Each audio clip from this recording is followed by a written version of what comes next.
Hello everyone. Before we dive in, don't forget to like the video, subscribe to the channel, and drop a comment telling me where you're from and what time you're watching. This helps YouTube show you more stories like this one. Now let's get started. I never really paid much attention to my parents' neighbors when I was younger.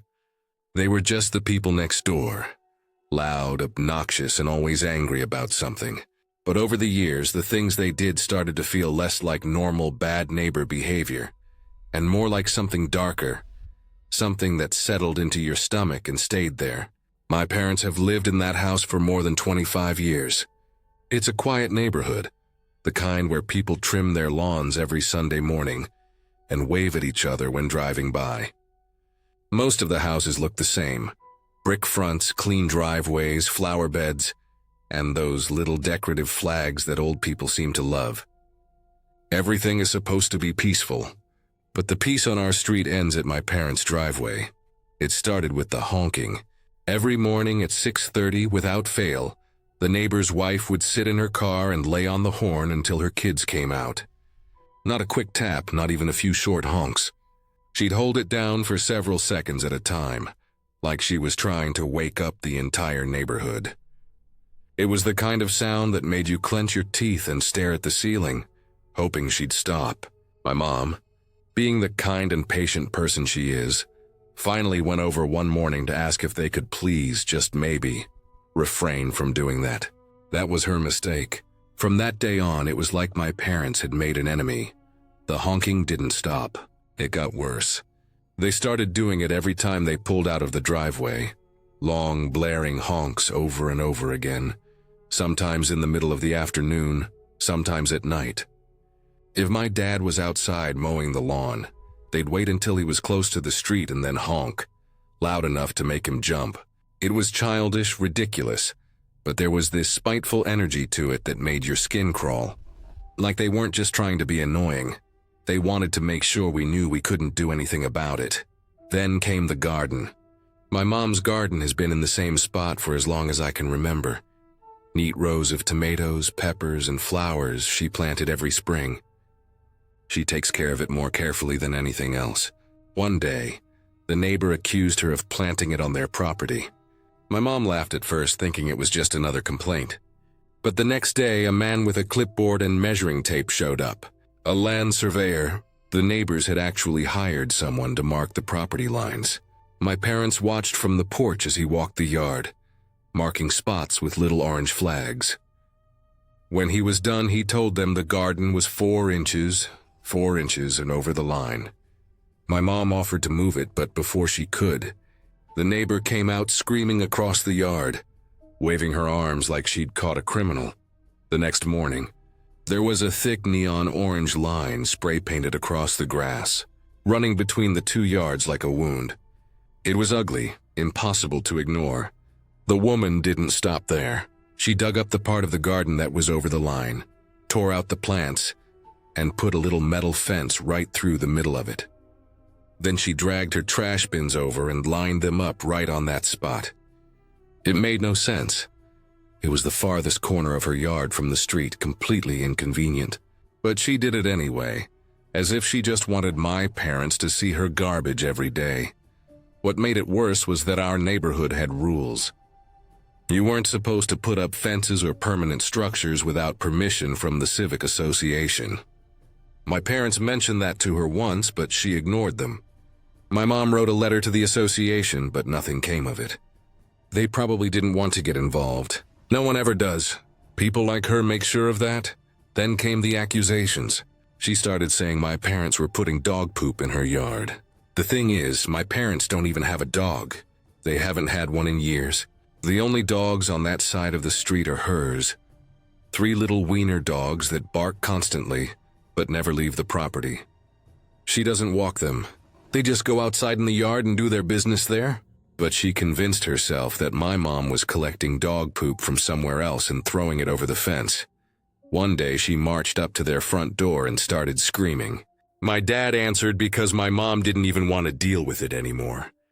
He told me later that she wasn't even making sense. just ranting about how my mom was trying to destroy their property, how we were sabotaging her life. She said my mom had been spying on her through the windows. It was paranoid, almost delusional.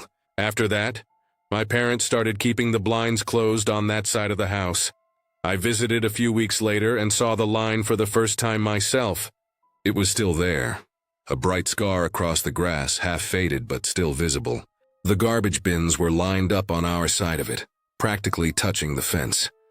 The air smelled faintly like old trash and rotting vegetables. My mom told me they still honked every time they left the driveway, years after that first incident. She said sometimes when she was out watering her plants, she could feel the woman staring at her from the window next door. It wasn't just the honking or the garden or the yelling. It was the way it all seemed to build, piece by piece, like she was slowly losing her grip on something and taking my parents down with her. The more my parents ignored her, the more intense she became. Once, my dad found their mailbox door ripped off. Another time, a plastic bag full of trash appeared on the garden bed. Nothing ever provable. Nothing that would hold up if you called the police. Just small, constant reminders that she was there, watching, waiting for a reaction.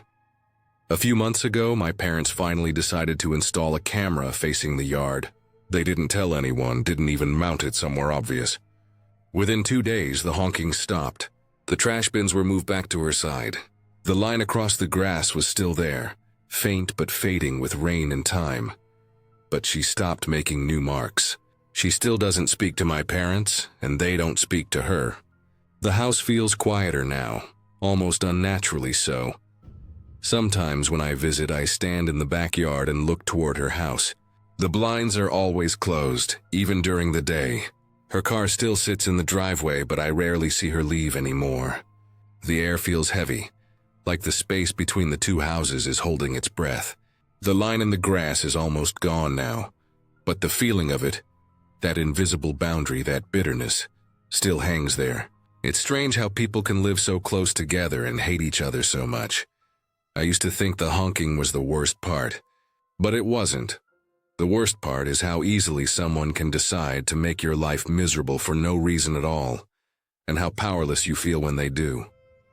There's no big confrontation, no breaking point, no ghost or monster to blame.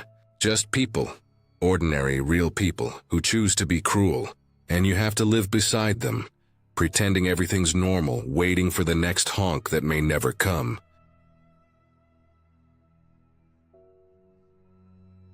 I used to live in a townhouse-style apartment before I got married. It was one of those 2-story buildings that had thin walls and creaky floors, the kind of place that looked nice enough from the outside, but never really felt quiet. My roommate and I had the upstairs unit, and directly below us were 2 guys who seemed decent enough when we first moved in. We shared a common front entrance with a narrow hallway that led to our separate doors.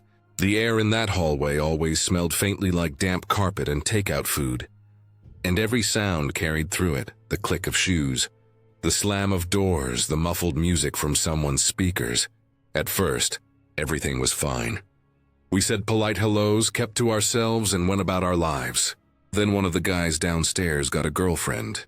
She was around more and more, always carrying her baby in one arm and that fake designer purse on the other. The baby was tiny, probably less than a year old, and had that kind of constant soft cry that you can't ever fully ignore. After a while, it wasn't just that she visited all the time, she basically moved in.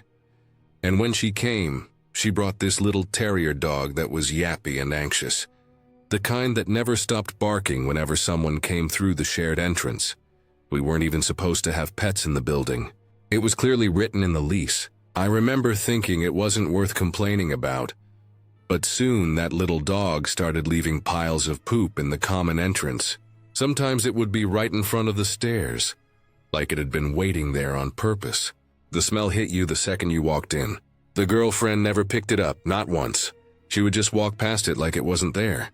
I started stepping around it in disgust, holding my breath, wondering how someone could live like that. My roommate got so mad she started keeping a roll of paper towels and cleaner by the door just to deal with it. It got worse after the other guy downstairs moved out. Then it was just the couple, the baby and the dog. Without the roommate around, things seemed to fall apart for them.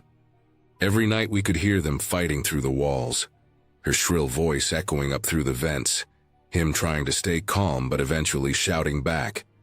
It was never about anything specific that we could make out, just the same angry tone, over and over.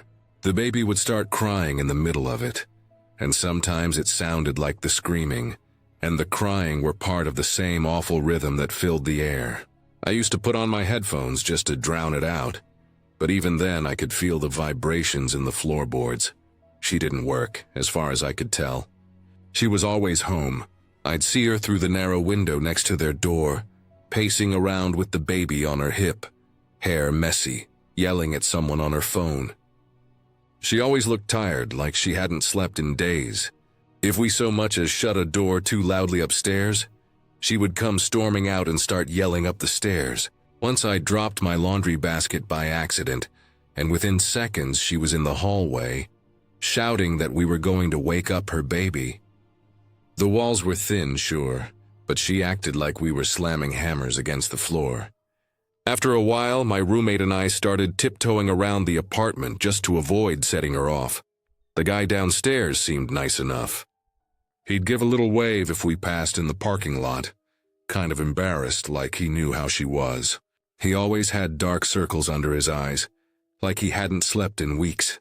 Once I saw him out front smoking in the cold at 2 a.m, standing alone by his car, with that blank, hollow stare that people get when they've stopped expecting things to get better. I remember thinking that I felt sorry for him, but I never said anything. You could tell he was just trying to keep things from falling apart. Parking became another problem. We each had assigned spots, but she would park in ours all the time like it was hers.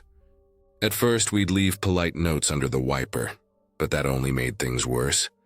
She tore one up right in front of me once, tossed it on the ground, and glared like she wanted me to say something. I didn't. After that, I started parking on the street just to avoid the confrontation. By the time our lease was ending, I couldn't wait to get out of there. The apartment itself wasn't bad. It had good light in the mornings, a decent little kitchen, and a small balcony where I used to drink coffee before work. But I stopped using it once the fights started happening every night. I just didn't want to hear them. I'd come home and keep the lights dim, stay quiet, and wait for morning. The day we moved out was a Saturday.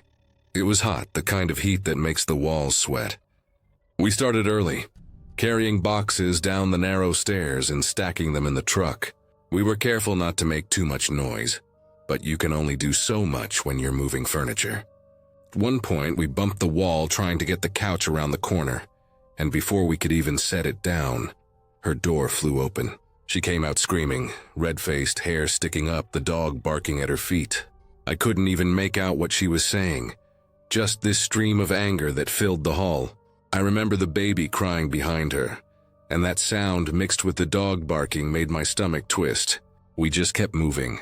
We didn't say anything back. I could feel her eyes on us the whole time, like she was trying to burn holes through us. When we finally got the last box into the truck, I stood there and looked up at the building. The paint was peeling near the gutters, and the curtains in our old windows fluttered from the draft. I should have felt sad it had been home for a while, but I didn't. I just felt this heavy relief. The kind that settles into your bones and makes you realize how tense you've been for months without even noticing. As we pulled away, I glanced back one last time. The guy was standing in the doorway holding the baby. He gave this small nod, almost like a goodbye, or maybe just a thank you that we'd put up with it as long as we had. The girlfriend wasn't in sight. I don't know what happened to them after that, but I never went back to check. For a long time afterward, I'd still catch myself walking quietly in my new place, careful not to make noise, even though there was no one below me to complain. It took months before I stopped waiting for someone to start yelling through the walls. It's strange how a place can stick to you like that, how even when you leave, some part of it stays. But I was glad to be gone. I didn't miss the sound of fighting or the smell of dog poop in the hallway. I didn't miss that feeling of being watched. When I think about that apartment now, it's not the layout or the furniture I remember. It's the constant tension, the way the air always felt like it was about to crack. I remember the guy's tired eyes, the babies crying, the dog barking in that echoing entrance. And I remember driving away that last day, watching the building shrink in the rearview mirror, and realizing that peace doesn't always come from where you live. It comes from finally leaving the noise behind.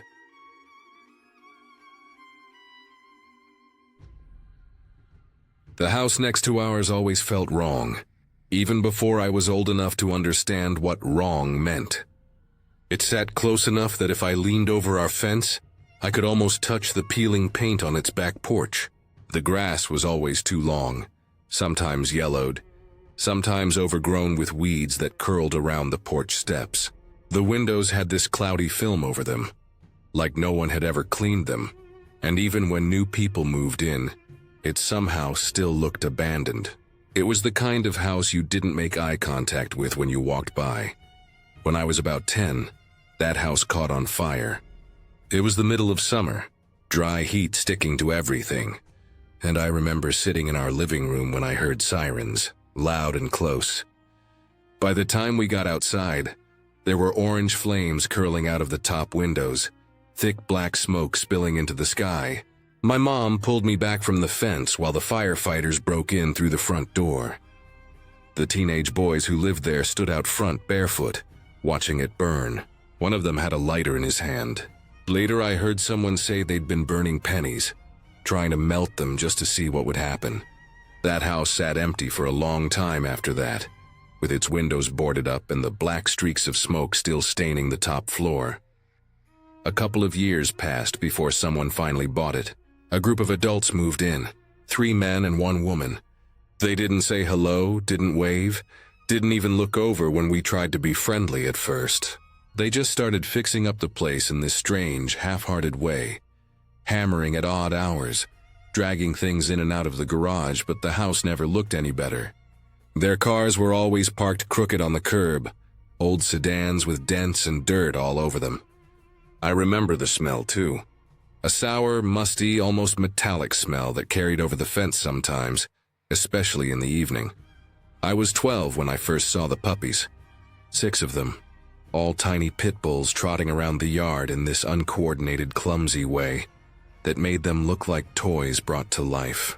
Their mother was a big gray pit bull who stayed near the back fence, keeping a watchful eye on them. I didn't know much about dogs, but I liked watching them. Sometimes I'd sit on the swing in our backyard and just watch the puppies tumble over each other, play fighting and yipping. There was one that stood out, the smallest one. He had a white spot on his chest and eyes that looked too big for his face. He was the only one brave enough to come close to the fence and stare at me. If I ran back and forth, he'd chase along the fence line, tail wagging like crazy. I started to think of him as my little buddy, even though I never touched him. After a while, though, things started feeling off. The police began showing up on our street more often, parking a few houses down and just sitting there. My parents said not to worry about it, but I noticed it. I noticed the way the people next door would get real quiet whenever a patrol car slowed near their driveway. And I noticed how the puppies started disappearing. One week there were 6, then 4, then 2. By the end, only the little one was left. The one with the white patch. He wasn't the same anymore. He barked a lot, this deep, angry sound that didn't fit his size. One afternoon I saw one of the men training him. He had the dog on a leash and was shoving him hard, hitting him with something, a stick maybe, and yelling. The dog would snarl, snap, and the man would hit him again. I remember standing frozen behind the screen door, feeling this awful mix of fear and anger. I wanted to yell at him to stop, but my voice wouldn't come out. When the dog was left outside, he'd go straight to the fence, barking at anyone who got close. My mom said to stay away, but the fence between our yards sagged near the back, leaning toward us, and every time the dog jumped against it, it rattled like it might give way. One day my mom was trimming the bushes along that side of the yard, and I heard her scream. I ran outside, and the dog was right there, his teeth snapping through the gap in the fence, foam on his mouth, eyes wild. My mom stumbled backward and pulled the pepper spray from her pocket. She'd started carrying it just in case, and sprayed through the fence. The dog yelped and ran off, but the sound of his barking went on for minutes after. That night, my dad reinforced the fence with wooden boards. He didn't say anything, but I could see the tension in his face as he hammered the boards in. After that, the neighbors got worse. They were up at all hours, the lights in the garage flickering late into the night. Sometimes I'd hear dogs barking, more than one, and then it would stop suddenly like someone had flipped a switch. The smell got stronger, like rust and something dead. My parents started calling animal control, the police, anyone who would listen. Sometimes an officer would show up, talk to them for a few minutes, then leave. Nothing ever changed. Then one morning they were gone. Just like that. Their cars were gone. The cages that had been stacked in the backyard were gone. And the house was silent. The back door was left half open, swinging in the wind. The dog was gone too, the little one I used to play with through the fence. The yard was empty except for a few chewed-up toys and a metal bowl tipped over in the dirt. The house stayed empty for months after that. I'd look out at it every day, half expecting to see someone come back. Eventually, the grass grew knee-high again, swallowing the old toys and trash they'd left behind. The smell faded, but every time I stood near that part of the fence, I could still imagine the barking. Sometimes I'd see stains on the ground, dark patches in the dirt near where the cages had been, and I'd wonder what had really happened there. It's been years now, and I still think about that dog, the little one with the white patch who used to run along the fence with me. I wonder if he ever got away, if someone kind found him, or if he ended up in one of those cages. It's one of the saddest things I've ever seen, watching something so innocent turn mean because of the people around it. The house still stands there today, empty again. The paint has peeled even more, and the windows are still cloudy. But now the silence feels heavier, like it remembers everything that happened inside. Sometimes when I walk past, I stop for a second and look at the yard. And for just a moment, I can almost see that little puppy again, trotting along the fence before everything went wrong. It all started when our new neighbor put up a fence that extended too far, which forced pedestrians to walk in the street rather than the sidewalk. It wasn't just a few inches too far, it was a solid 2 feet. The posts were thick, the panels solid wood, and the whole thing was stained dark, like something meant to block out not just people, but sunlight too. It looked wrong, out of place, like a wall meant for privacy but built for defiance. My dad noticed it first. He measured it, shook his head, muttered something about city codes, and went over to talk to the guy. The neighbor didn't listen. He just stood there with his arms crossed, barely blinking, barely responding. My dad walked back, shaking his head, saying, "He's one of those people." A few days later, my dad called the city. They came out, took pictures, left a notice. For a while, nothing happened. The fence stayed. The guy didn't move it. But something changed after that visit. You could feel it, even if you couldn't name it. The air on our side of the fence felt heavier. A few months went by, and then the first thing happened. He put up spotlights. Not just 1 or 2, but 5, all lined across the side of his house that faced ours. They were mounted high, angled straight toward our windows. They came on at exactly 8 p.m. every night like clockwork. It didn't matter if it was winter or summer. They came on bright as daylight, blasting through our curtains. It was like trying to sleep under a street lamp. My room faced his yard, and every night my walls glowed white.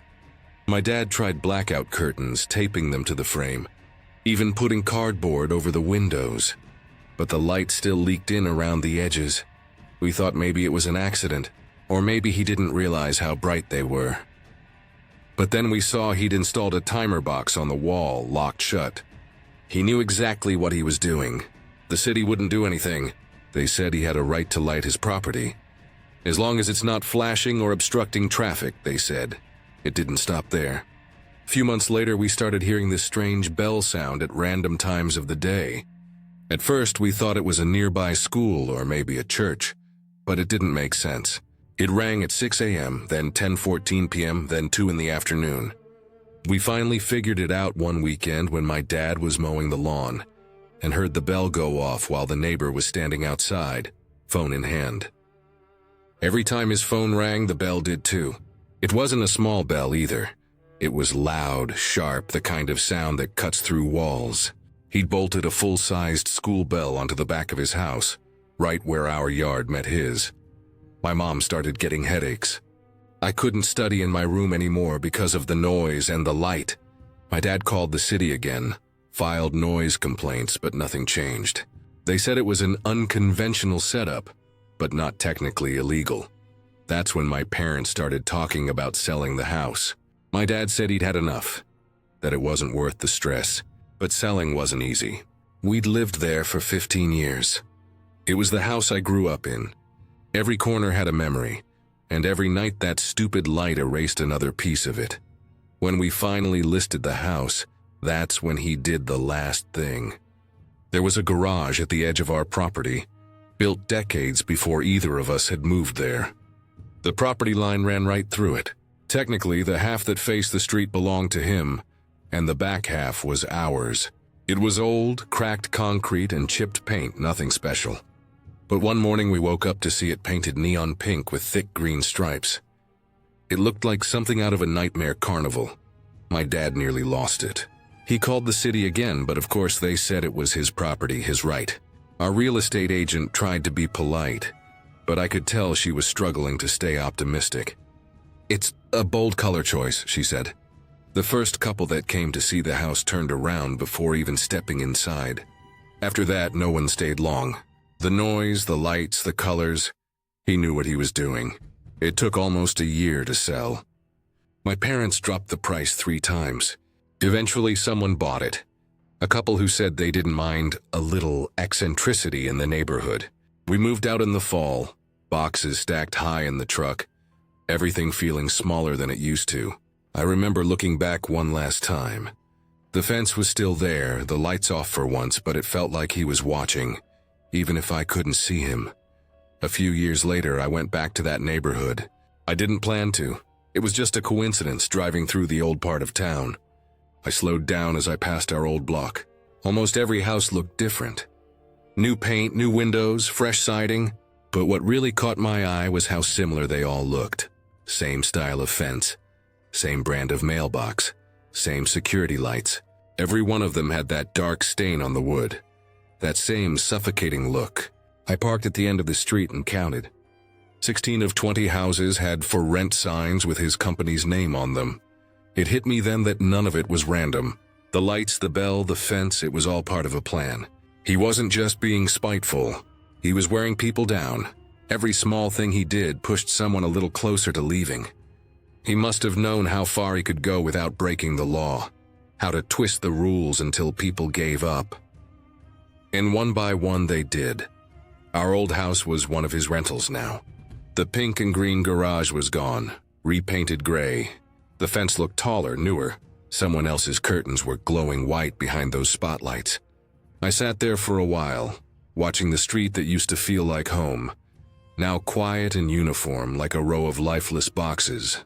He'd won in his own slow, deliberate way. As I drove away, I realized that what scared me most wasn't what he'd done to us. It was how patient he'd been, how much time he was willing to spend getting exactly what he wanted. No ghosts, no curses, no monsters. Just a man with too much time, too much control, and a way of turning people's lives into part of his property line. I never used to pay much attention to my parents' neighbors. When I was younger, I just thought they were the loud family next door, the kind you learn to tune out over time. But as I got older and started visiting my parents less often, each time I came back, it felt like something new had gone wrong with them. The wife, especially, there was something off about her. Not in an obvious way at first, but in a slow, creeping way that made you realize later how uncomfortable it really was. They've lived next to my parents for as long as I can remember, and they've always been difficult. The first thing I remember clearly was the honking. Every weekday morning, 6:30 sharp, she would sit in her car in the driveway and just lay on the horn. Not once, not twice. She'd hold it down, short bursts over and over again until her kids came out. It wasn't just annoying. It was like she was daring the entire street to complain. The noise would echo down the block, bouncing off the houses. shaking you out of whatever sleep you had left. My mom once said it felt like living next to a train crossing. After weeks of it, she finally decided to ask them nicely if they could maybe not do that anymore, or at least tone it down. She wasn't rude about it. She's never rude. She walked over one afternoon while the husband was outside washing his car, and she just mentioned how early the honking was, how it woke everyone up. The next morning, I swear it was louder. Every time they pulled out of the driveway after that, morning, afternoon, evening, they honked. Not just once either. Multiple short, sharp honks. It was deliberate. It was like they wanted to make sure everyone knew they didn't care what anyone thought. That became their routine, and it's still going on to this day. When I came home to visit last year, it was still happening. You'd think after all these years, maybe they'd get tired of it, but no. It's like a performance for them. Sometimes I'll be sitting in the kitchen having coffee with my mom, and right on cue, there it is. The horn, the sound of tires crunching on gravel, then another honk or two before they disappear down the street. It's strange how something so small can feel like such an intrusion, how it grates on you even when you try to ignore it.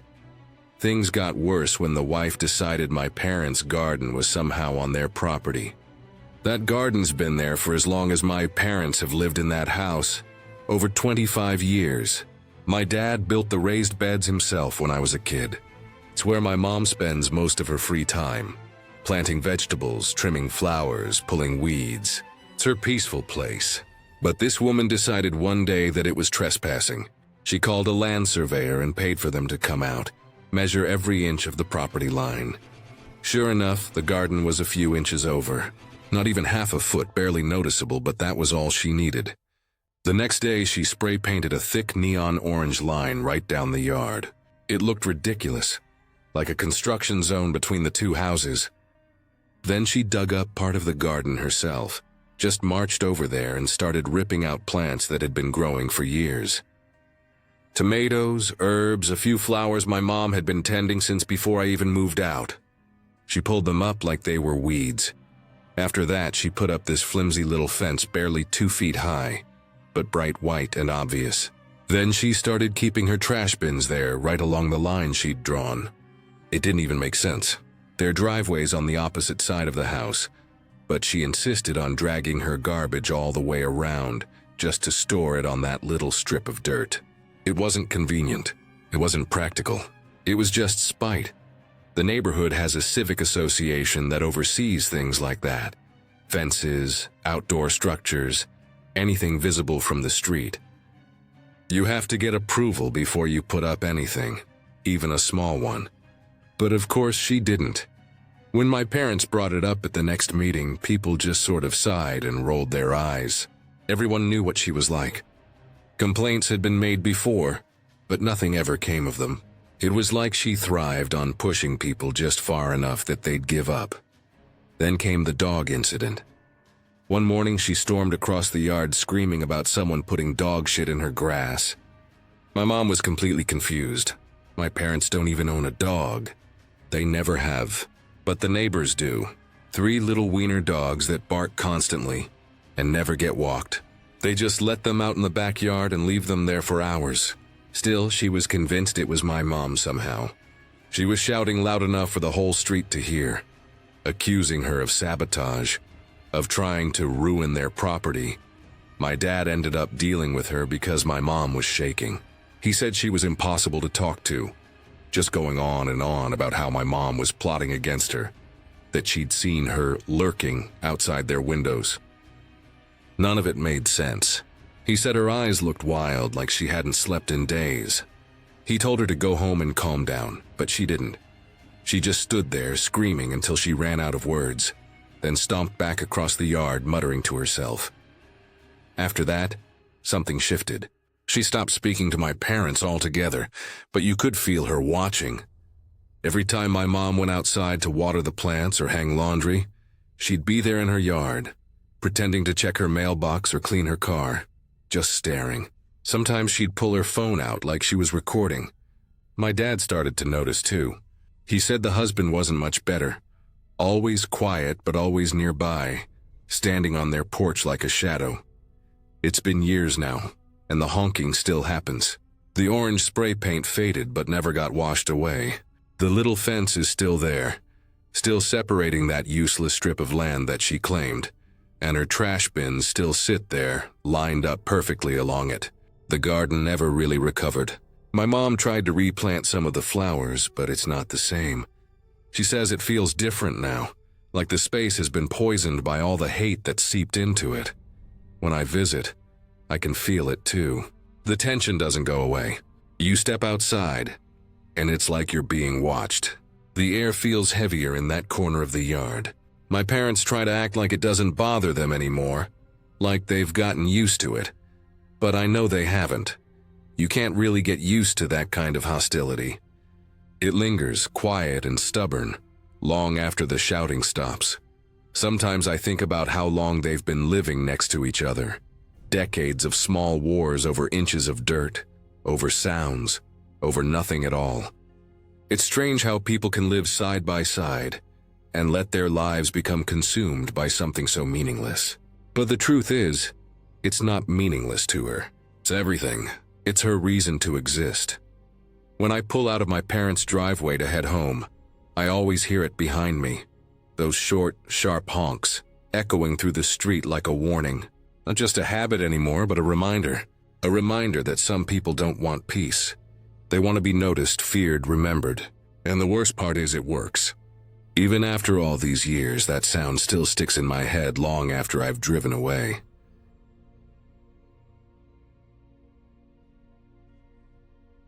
I moved into the new apartment about 6 months ago. It wasn't anything special, just a small 2-bedroom place in an older building that smelled like damp carpet and cleaning spray. The walls were thin, and you could hear almost everything your neighbors did.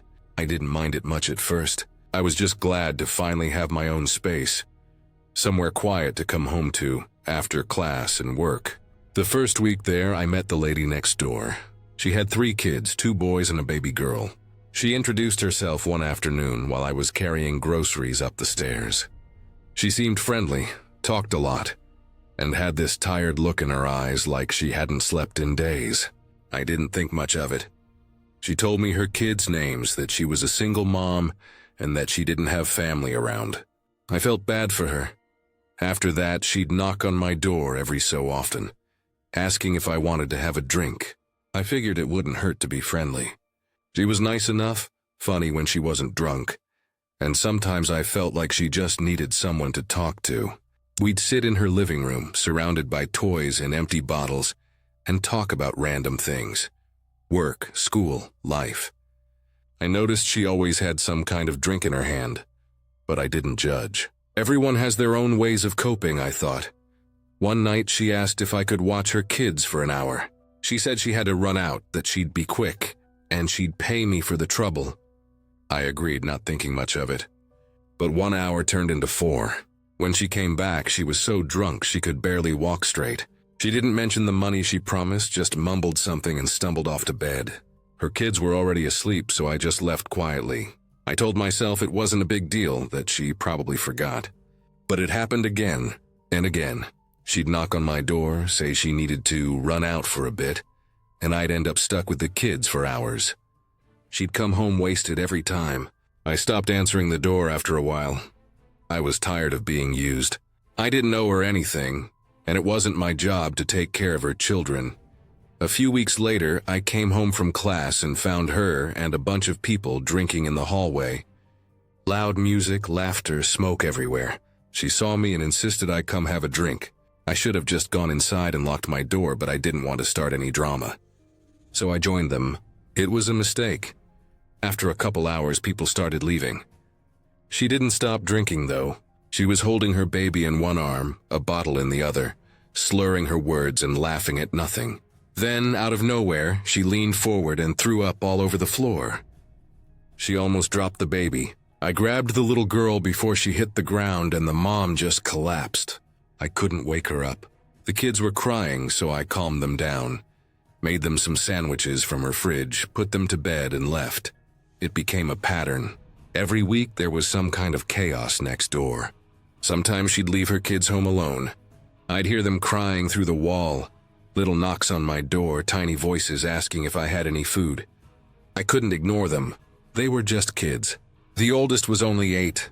I'd let them in, feed them, let them watch TV while I tried to focus on my homework. But it kept happening. I knew I couldn't keep covering for her. One day I finally told myself enough was enough. I gave her 15 minutes to come home before I called CPS. She didn't show up. When she finally did, she looked like hell. Hair messy, makeup smeared, still holding a drink. I told her straight up I was done. She didn't even seem to care, just mumbled something and went inside. I called CPS anyway. A few days later, my roommate texted me while I was at school. He said she had broken into our apartment. She must have thought no one was home, but my roommate caught her in the kitchen. He told her to get out and she left. But I knew she had taken something.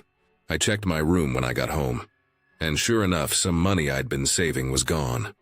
A pair of my heels and a jar full of change were missing too. I didn't even bother confronting her. I just wanted to be done with her. Then one night there was another knock. I already knew what it would be. Her kids again, crying, saying their mom hadn't come home. I looked in their apartment and the place was trashed. Broken glass on the floor. The baby's diaper soaked and stuck to her skin. Food left out everywhere. It was disgusting. My roommate didn't even hesitate. He called CPS and the police right away. The cops showed up fast. When they went inside, you could see the anger on their faces. One of them said the stove had been left on, and the kids had tried to cook.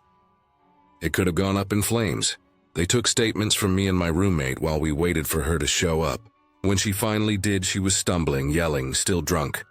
The moment she saw the cops, she lost it, screaming, swearing, trying to pull away when they grabbed her. They slammed her on the car and handcuffed her. I stood by the window watching the whole thing, feeling this strange mix of anger and relief. Later, one of the officers came back up to tell me what she said. She told them I was supposed to be watching her kids like I was the one who left them alone. I couldn't believe it. I told him everything that had happened since I moved in. Every time she left. Every time I had to feed those kids. Every time she came home too drunk to stand. He wrote it all down. Turns out she already had charges for child neglect and theft. She was taken to jail that night and never came back. For weeks afterward, the apartment next door was quiet. The silence felt strange at first. I kept expecting to hear little knocks or crying, but there was nothing. CPS came back to collect some of the kids' things. One of the officers told me the children were with their grandparents now. Safe, healthy. The baby was doing great, and the 2 older ones were in school again.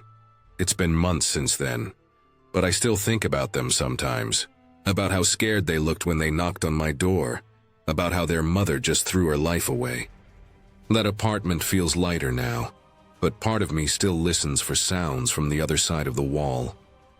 I guess it's just a habit I picked up from living next to chaos. In the end, I'm just glad they're safe. I'm glad I called. I don't know what would have happened if I hadn't. The woman's still in jail, and I hope she stays there long enough to finally realize what she did.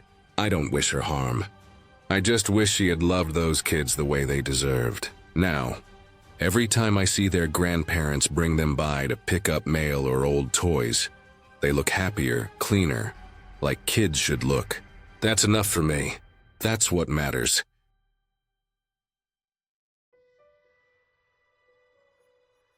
I used to have neighbors that made my life miserable for years.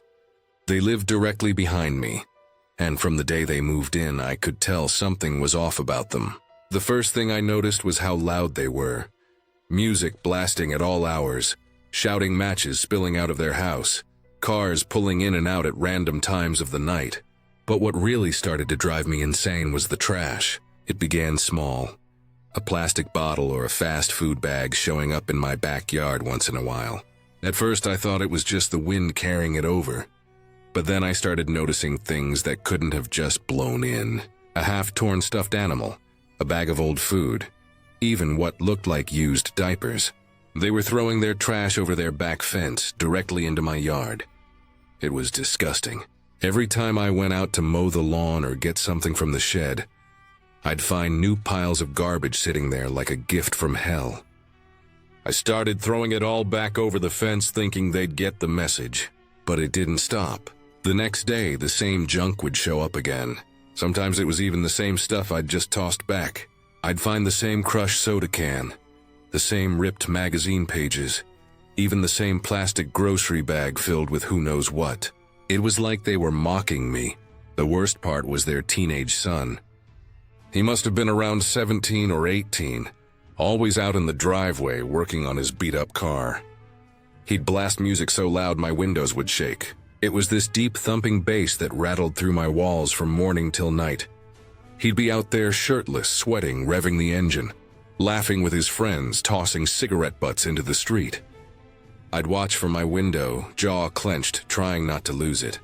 One summer afternoon, I walked out back and found something new. A broken basketball hoop and a cracked backboard dumped right next to my shed. I knew immediately where it came from. They used to have that hoop set up in their driveway, and I'd seen them take it down the week before. Now it was sitting in my yard like I was their personal dump site. I dragged it to the fence and pushed it back over, scratching my arms on the splintered wood as I forced it through. The metal clanged on the other side, and I thought that was the end of it. But the next morning I woke up, looked out the window, and there it was again.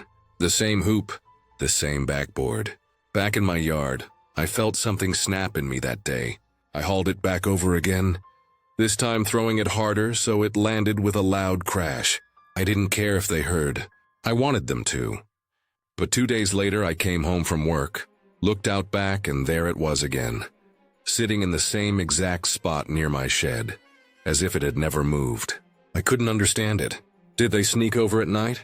Did that kid jump the fence just to mess with me? I started checking every morning and every evening, keeping track of what appeared in my yard. Sometimes it was just small stuff, cans, wrappers, cigarette packs, but sometimes it was worse. Once I found a half-broken mirror propped against my shed. Another time, an old kitchen chair. One leg snapped clean off. It got to the point where I couldn't enjoy being outside anymore. The smell from their trash would mix with the hot summer air, and I'd have to hold my breath while cleaning it up. I started keeping gloves and a rake in the shed just for that purpose. I even bought a tall wooden fence extension, hoping it would stop them. It didn't. Somehow, the trash still made its way over, like they were finding the smallest gaps to shove it through. I stopped trying to throw it back because it was pointless. Every time I did, it would reappear. The whole thing started eating at me. I'd lie in bed at night staring at the ceiling, imagining them laughing about it, tossing things over, getting a kick out of how mad it made me. I'd hear their music late into the night, that steady pounding bass, and I'd picture the kids standing out there, smug and careless. I started hating them more than I've ever hated anyone. Then, one fall morning, I walked out to check the yard, expecting the usual mess, but it was clean. Not a single piece of trash anywhere. I didn't think much of it at first. Maybe the wind had blown it somewhere else. But then a few days passed and still nothing new showed up. The silence was strange. No music, no shouting, no cars. When I looked over the fence, the backyard that used to be filled with junk and broken furniture was empty. The curtains were gone from the windows. The driveway was clear. They were gone. At first, I didn't believe it. I waited a week, then 2. No noise, no trash, no cars. I finally realized they had moved out. Just like that. No warning, no goodbye, no more garbage flying over the fence. The neighborhood felt different, lighter, quieter. I hadn't realized how much tension I'd been living under until it was gone. For months after they left, I still expected to see something new appear in the yard. Like my mind couldn't accept that it was really over. But it never happened again. The air smelled clean. The grass started to grow back where I used to find piles of debris. I eventually cleaned out the entire back corner near the fence, where the worst of the junk used to pile up. There were stains on the dirt, torn bits of plastic half buried, old rusted nails sticking out of the ground. It took me an entire weekend, but by the end of it, it looked normal again, like it had before they moved in. I stood there leaning on my rake, just listening to the quiet. No bass thumping, no yelling, no car engines revving. Just birds, wind, and the sound of leaves moving. Sometimes when I look over the fence now, I still remember all the times I found their trash sitting in my yard and how powerless it made me feel. It's strange how much something small like that can eat at you day after day, turning your home, the one place you're supposed to feel comfortable, into a constant reminder of someone else's disrespect. I still don't know why they did it. Maybe it was laziness, or maybe they just didn't care about anything or anyone around them. But when they left, it felt like a weight had been lifted off me. Now, years later, my yard is quiet. The grass grows evenly, the shed stays clean, and the fence stands solid without any trash leaning against it. Every time I step outside, I take a deep breath and remind myself how peaceful it is now. They were truly neighbors from hell, but they're gone for good, and the calm that followed was worth every minute of frustration I endured.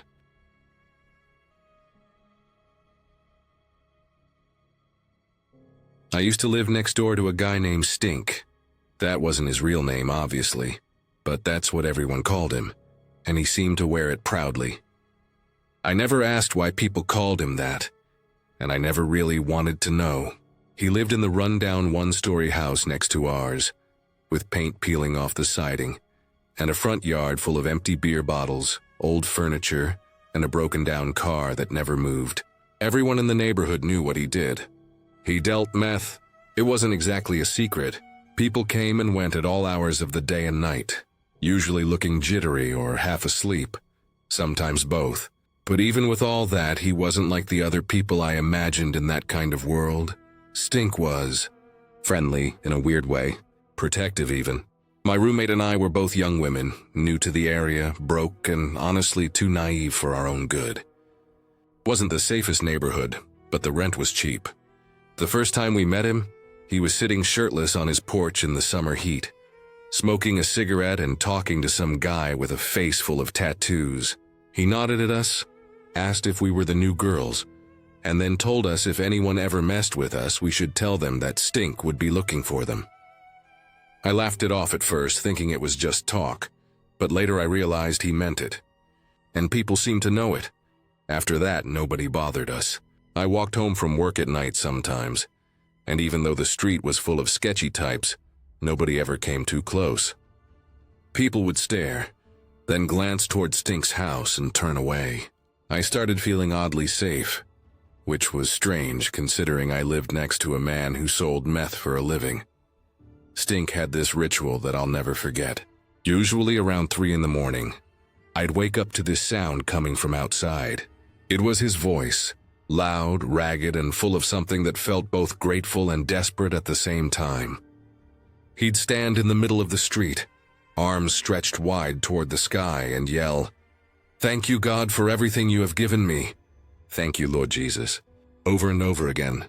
Sometimes he'd scream it for minutes straight, his voice echoing off the houses.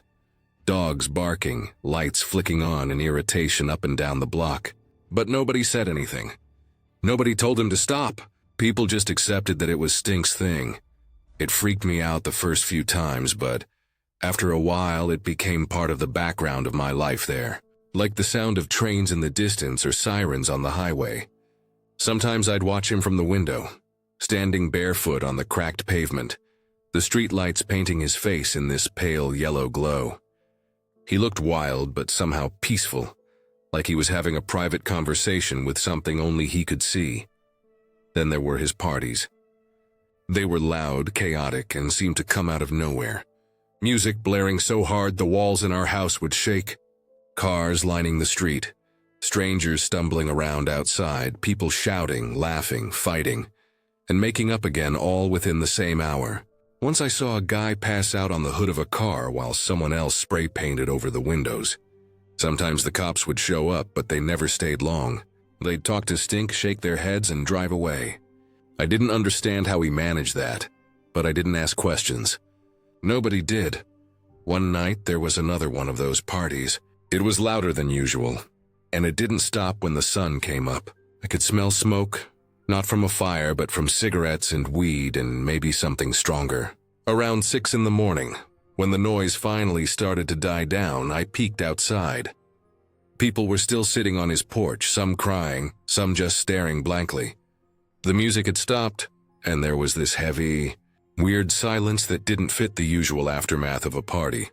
A few hours later, I went outside to get my mail, and a couple of guys I'd seen before were still on his steps. They looked worn out, like they hadn't slept in days. I said, "That was one hell of a party you guys threw last night." One of them just looked up at me, eyes glassy, and said, "Oh, you mean the funeral?" That stuck with me. The funeral. I never asked whose it was, but later I found out through neighbors that one of Stink's close friends had overdosed. I didn't even know the guy's name, but apparently, he'd been staying at Stink's house for a while. They said Stink took it hard. For a week after that, he didn't yell his midnight prayers. The street felt different, quieter, but not in a good way. It was like something had drained out of it. Even the usual crowd that hung around his porch disappeared for a while. Then, one night around 3 a.m., I woke up again. The house was still and dark, and at first I thought it was a dream. But then I heard it. "Thank you, God, for everything you have given me. Thank you, Lord Jesus." His voice was back, louder than ever, breaking and cracking in the cold night air. But this time there was something off about it. Something raw. I looked out the window and saw him again, standing in the middle of the street, shirtless despite the chill, his arms stretched wide. He stayed like that for a long time, longer than usual. It felt like he was trying to say goodbye to something. A few days after that, I noticed the house was quiet.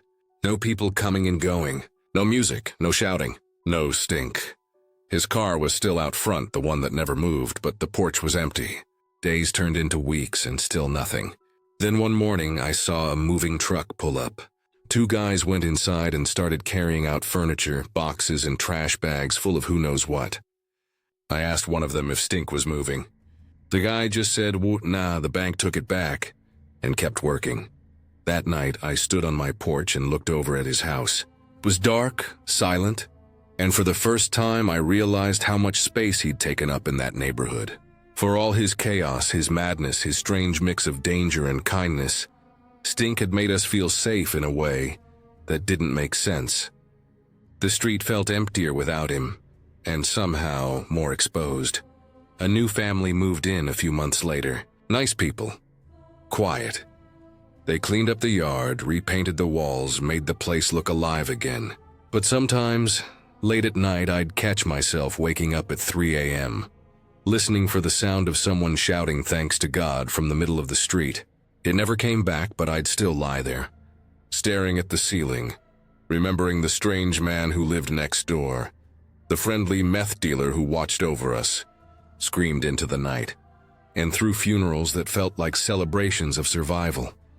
And even though I knew better than to miss someone like that, part of me did.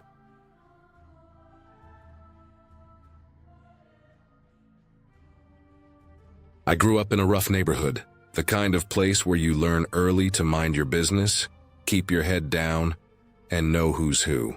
I always thought it was strange how people outside those neighborhoods imagined them, like every street corner was a war zone or something. It wasn't like that, not exactly. It was more complicated. You had your quiet types who never spoke a word to anyone, like ghosts just trying to get through life without being noticed. Then there were the loud, chaotic neighbors from hell, who always had drama spilling out of their front doors. And then there were the good ones, the kind you held close because in a place like that, good people were gold. My house sat in the middle of that balance. On the right was this old guy, the ghost neighbor. For years, he barely said a word. Then one day, out of nowhere, he started talking to us. Turned out he was just a quiet, lonely man, not a bad person at all. On the left were my godparents, the kind of people who took care of everyone around them, always willing to lend a hand, a tool, a meal, whatever you needed. They were like the calm in the middle of the storm. Across the street, though, was a completely different story. That was where the meth family lived. You could tell even before you really knew. The way the windows were covered with tinfoil, the way the front yard looked like a scrapyard, the way random people came and went at all hours of the night. You just knew. 2 doors down from them on the corner was the real center of everything. The house that belonged to a guy named Dan. Most people called him Tweaker Dan, but some called him the White. Both names fit him in different ways, Dan's. place was like a constant storm. He had this garage that doubled as a makeshift auto shop. The sound of tools, engines, metal clanging, it never stopped. He'd start around 5 in the morning and go until nearly midnight. You could hear him over everything, sometimes talking to himself, sometimes arguing with people who came by. He worked on cars for people all over the neighborhood, mostly the kind of people who didn't ask for receipts or paperwork. There was always someone coming or going, people buying meth, people selling it, people just hanging around for whatever reason. Sometimes the yelling outside turned into full-blown fights. Sometimes those fights turned into gunfire. I remember hearing the shots a few times. Not a ton, just enough that you knew it wasn't fireworks. You'd hear 1, 2, maybe 3 pops, then silence. And then, like nothing happened, his garage door would go back up and the sound of his tools would start again. No cops, no ambulances, nothing. Everyone in the neighborhood had the same reaction. You didn't look, you didn't ask, and you sure as hell didn't call anyone. In places like that, curiosity could get you hurt. Dan was weirdly friendly, though. That's what always threw me off. He'd wave at everyone. Every morning, every evening, every time he passed you. He rode this beat-up bike everywhere, even though he had a car sitting in his driveway that looked like it worked fine. He'd pedal past slowly, one hand on the handlebars, the other raised in a lazy wave. At the time, I thought it was just him being his usual strange self. Too much energy, too much meth, too much everything. But when I got older, I realized it meant something else. It wasn't until my late teens that I started learning more about Dan. By then, I had friends who knew people who knew him, or worked with him, or bought from him, or owed him. And the picture I'd built up in my head didn't even come close to the real story. Dan wasn't just some small-time neighborhood dealer. He was part of the supply chain. A big part. He had connections to both of the major gangs in the city. The ones everyone knew about but never talked about by name. Our neighborhood sat right between their territories, in what should have been a constant war zone. But it wasn't. And the reason was Dan. He had an arrangement with them. From what I was told, both gangs called him the white guy. He supplied them. But there was a rule attached. They could buy, they could sell, they could make their money, but they couldn't bring their business into his neighborhood. No fights, no tagging, no drive-bys, nothing. The rule was simple. Don't shit where you live. He enforced that rule like his life depended on it, and in a way, it probably did. Everyone knew it, even if they didn't say it out loud. The meth addicts, the street-level dealers, even the people who weren't involved. They all knew the neighborhood was off limits because of him. That's why he rode his bike so much. He wasn't just running errands or being weird. He was watching. Every wave he gave was a message. He saw you. He knew who you were. He knew who came and went, who belonged and who didn't. It was his way of keeping order. Most people thought he was just tweaking, but in reality he was running surveillance in his own way. When I think back on it now, it's strange how much sense it makes. The way certain houses stayed untouched, even when things got bad elsewhere in the city. The way the police never came down our street, not even when they were raiding blocks away. The way certain people you'd think would hate a guy like him, treated him with respect. My godfather, for example. He was the kind of man who didn't tolerate trouble, but he never spoke a bad word about Dan. I asked him once, years later, after I'd moved out, if he knew what Dan really did. He just said, yeah, I knew. Just wasn't something worth talking about. That was it. Nothing more. But that told me everything. Dan wasn't a good man. He ruined lives, no question, but he also kept worse people out. He was like a wall, cracked and dirty, but still standing between us and something even uglier. Without him, I think our neighborhood would have fallen apart completely. The weird part is that everyone who lived there long enough kind of knew that deep down, even if they didn't admit it. The people who hated him didn't really understand how much worse it could have been. One day, Dan just disappeared. No one knew where he went. No cops came, no moving trucks, no goodbye. His garage stayed closed, and after a few days, the sound of his tools stopped completely. The house sat quiet for weeks, and for the first time in years, the street felt different. Not safer, just quieter. The kind of quiet that doesn't feel right. Within a few months, new people moved into his place. The fights came back. The tagging started showing up. The cops started driving through again. It wasn't long before everyone realized that whatever weird balance Dan had kept was gone. I think about him sometimes. How someone like that could be both the poison and the antidote at the same time. In a neighborhood like that, you learn that good and bad don't always come in neat packages. Sometimes the person holding the place together is the same one tearing it apart. And that was Tweaker Dan. One of the best and worst neighbors I ever had.